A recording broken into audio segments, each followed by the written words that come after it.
ನಮಸ್ಕಾರ ಎಲ್ಲರಿಗೂ. Welcome to my YouTube channel. ಇಂದಿನ ತರಗತಿಯಲ್ಲಿ ಕರ್ನಾಟಕ ನದಿ ವ್ಯವಸ್ಥೆಗಳ ಮೇಲೆ ಕೆಇಎ ಪರೀಕ್ಷೆಯಲ್ಲಿ ಕೇಳಿರುವಂತಹ ಪ್ರಮುಖ ಪ್ರಶ್ನೆಗಳನ್ನು ಇಂದಿನ ತರಗತಿಯಲ್ಲಿ ಸಾಲ್ವ್ ಮಾಡ್ತಾ ಹೋಗೋಣ. ಸೊ ಈ ತರಗತಿ ತುಂಬ ಇಂಪಾರ್ಟೆಂಟ್ ಆದ ತರಗತಿ ಆಗಿರುವುದರಿಂದ ವಿಡಿಯೋವನ್ನು ಸ್ಕಿಪ್ ಮಾಡದೆ ಕೊನೆಯವರೆಗೂ ನೋಡಿ. ಇಂದಿನ ತರಗತಿಯ ಮೊದಲ ಪ್ರಶ್ನೆ ಹೀಗಿದೆ. ಕರ್ನಾಟಕದ ಕಣ್ಣೀರಿನ ನದಿ ಯಾವುದು? ಕರ್ನಾಟಕದ ಕಣ್ಣೀರಿನ ನದಿ ಯಾವುದು? ಡೋನಿ ನದಿ, ಕೃಷ್ಣಾ ನದಿ, ತುಂಗಭದ್ರಾ ನದಿ, ಲಕ್ಷ್ಮಣ ತೀರ್ಥ. ಸೊ ಈ ಪ್ರಶ್ನೆಗೆ ಸರಿಯಾದ ಉತ್ತರ ಆಪ್ಷನ್ 1 ಡೋನಿ ನದಿ. ಕರ್ನಾಟಕದ ಕಣ್ಣೀರಿನ ನದಿ ಯಾವುದು ಅಂದರೆ ಡೋನಿ ನದಿ.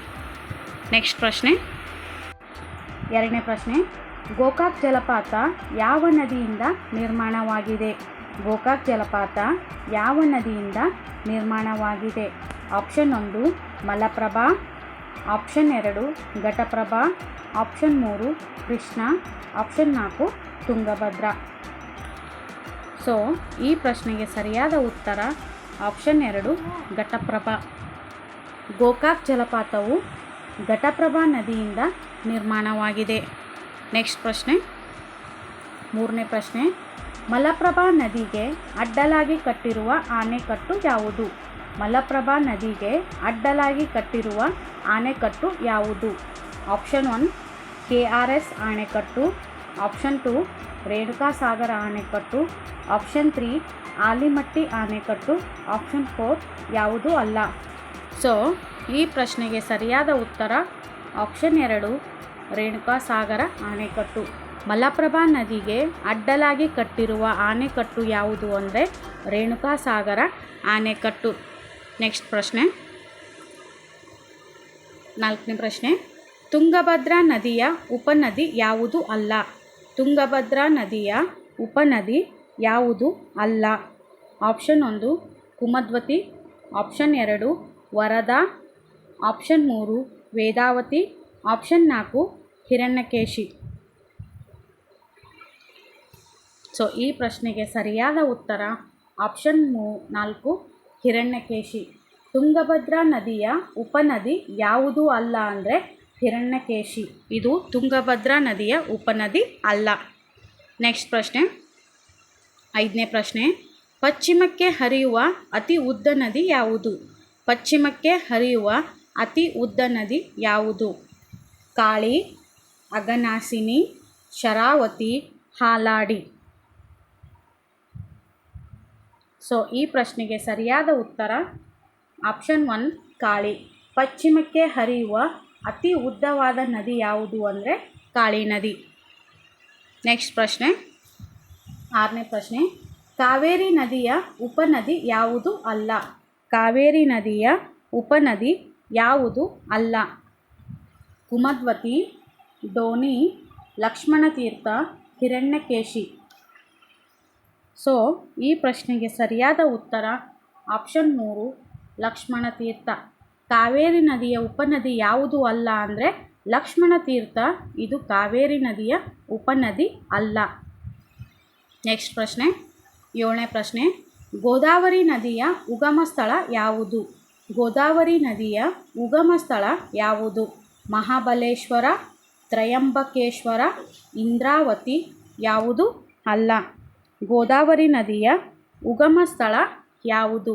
ಸೊ ಈ ಪ್ರಶ್ನೆಗೆ ಸರಿಯಾದ ಉತ್ತರ ಆಪ್ಷನ್ 2 ತ್ರಯಂಬಕೇಶ್ವರ. ಗೋದಾವರಿ ನದಿಯ ಉಗಮ ಸ್ಥಳ ಯಾವುದು ಅಂದರೆ ತ್ರಯಂಬಕೇಶ್ವರ. ನೆಕ್ಸ್ಟ್ ಪ್ರಶ್ನೆ, ಎಂಟನೇ ಪ್ರಶ್ನೆ, ಅತಿ ಹೆಚ್ಚು ಬಾವಿ ನೀರಾವರಿ ಹೊಂದಿರುವಂತಹ ಜಿಲ್ಲೆ ಯಾವುದು?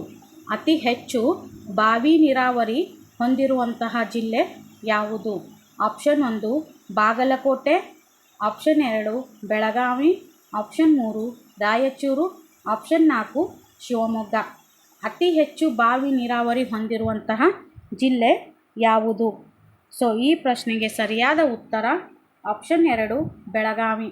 ಅತಿ ಹೆಚ್ಚು ಬಾವಿ ನೀರಾವರಿ ಹೊಂದಿರುವಂತಹ ಜಿಲ್ಲೆ ಯಾವುದು ಅಂದರೆ ಬೆಳಗಾವಿ. ನೆಕ್ಸ್ಟ್ ಪ್ರಶ್ನೆ, ಒಂಬತ್ತನೇ ಪ್ರಶ್ನೆ, ಕರ್ನಾಟಕದ ದೊಡ್ಡದಾದ ಕೆರೆ ಯಾವುದು? ಕರ್ನಾಟಕದ ದೊಡ್ಡದಾದ ಕೆರೆ ಯಾವುದು? ಶಾಂತಿಸಾಗರ ಅಥವಾ Sulekere. Option 2 Madagada. Option 3 Unkal. Option 4 Chandravalli. ಕರ್ನಾಟಕದ ದೊಡ್ಡದಾದ ಕೆರೆ ಯಾವುದು? ಸೊ ಈ ಪ್ರಶ್ನೆಗೆ ಸರಿಯಾದ ಉತ್ತರ ಶಾಂತಿಸಾಗರ. ಕರ್ನಾಟಕದ ದೊಡ್ಡದಾದ ಕೆರೆ ಯಾವುದು ಅಂದರೆ ಶಾಂತಿಸಾಗರ. ಇದಕ್ಕೆ ಇನ್ನೊಂದು ಹೆಸರೇ ಸೂಳೆಕೆರೆ ಅಂಥೇಳಿ ಕರೀತಾರೆ. ನೆಕ್ಸ್ಟ್ ಪ್ರಶ್ನೆ, 10ನೇ ಪ್ರಶ್ನೆ. ಸೂಪಾ ಅಣೆಕಟ್ಟು ಯಾವ ನದಿಗೆ ಅಡ್ಡಲಾಗಿ ಕಟ್ಟಲಾಗಿದೆ? ಸೂಪಾ ಅಣೆಕಟ್ಟು ಯಾವ ನದಿಗೆ ಅಡ್ಡಲಾಗಿ ಕಟ್ಟಲಾಗಿದೆ? ಕಾವೇರಿ, ಡೋನಿ, ಹೇಮಾವತಿ, ಕಾಳಿ. ಸೊ ಈ ಪ್ರಶ್ನೆಗೆ ಸರಿಯಾದ ಉತ್ತರ ಆಪ್ಷನ್ 4 ಕಾಳಿ.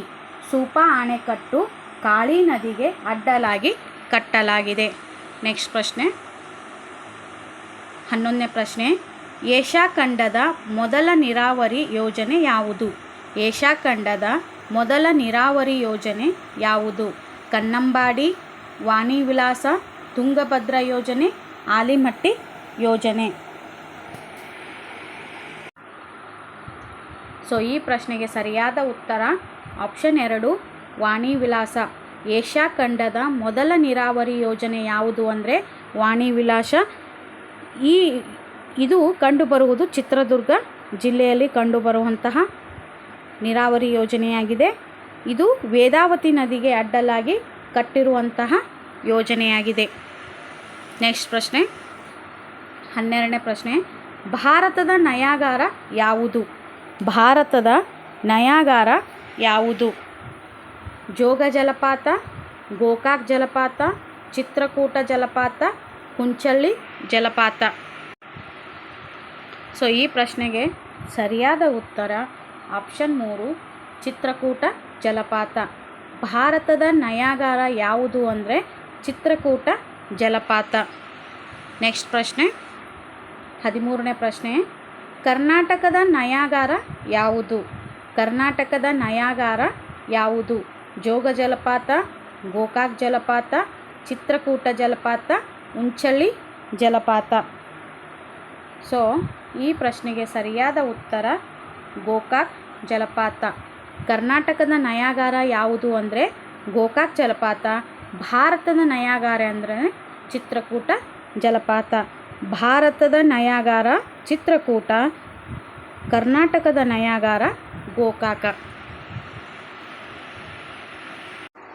ಸೊ ಇದಾಗಿತ್ತು ಇಂದಿನ ತರಗತಿ. ಈ ತರಗತಿ ನಿಮಗೆ ಇಷ್ಟವಾದರೆ ಪ್ಲೀಸ್ ಲೈಕ್ ಮಾಡಿ, ಶೇರ್ ಮಾಡಿ ಹಾಗೂ ತಪ್ಪದೇ ಸಬ್ಸ್ಕ್ರೈಬ್ ಮಾಡಿಕೊಳ್ಳಿ. ನಿಮ್ಮೆಲ್ಲರ ಸಪೋರ್ಟ್ ನನ್ನ ಚಾನಲ್ ಮೇಲೆ ಯಾವಾಗಲೂ ಹೀಗೆ ಇರಲಿ ಅಂತ ಕೇಳಿಕೊಳ್ಳುತ್ತಾ ಇಂದಿನ ತರಗತಿಯನ್ನು ಇಲ್ಲಿಗೆ ಮುಗಿಸ್ತಾ ಇದ್ದೀನಿ. ಇಲ್ಲಿಯವರೆಗೂ ನನ್ನ ಚಾನಲನ್ನು ವೀಕ್ಷಣೆ ಮಾಡಿದ ಎಲ್ಲರಿಗೂ ಥ್ಯಾಂಕ್ ಯು ಸೋ ಮಚ್.